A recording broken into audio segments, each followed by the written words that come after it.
In the last section, we learned how per capita income is a common way to compare countries or states. But now, let's ask something deeper. Is income enough to judge development? Let's take two states in India, Haryana and Kerala. Haryana has a higher per capita income than Kerala. But does that mean it is more developed? To answer that, we need to look at more than just income. In 2021 to 22, Haryana's per capita income was over Rs 2,64,000. Kerala's was lower, around Rs 2,34,000. So by income, Haryana seems ahead.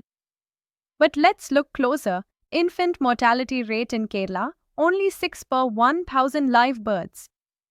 In Haryana, 28 per 1,000, almost 5 times worse.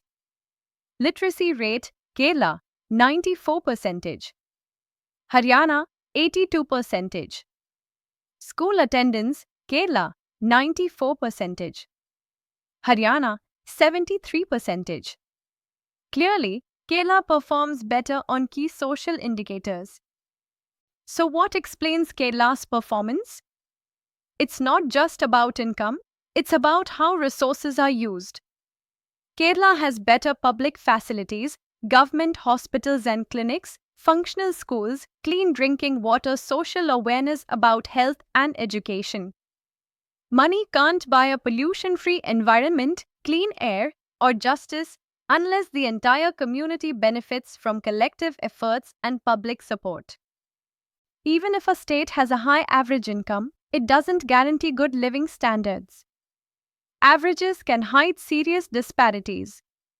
For example, Bihar may have low per capita income, but some districts may have excellent schools or hospitals.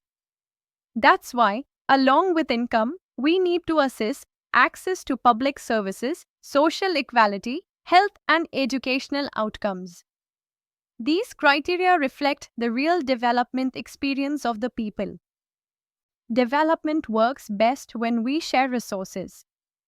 Imagine trying to secure education or healthcare privately, all on your own.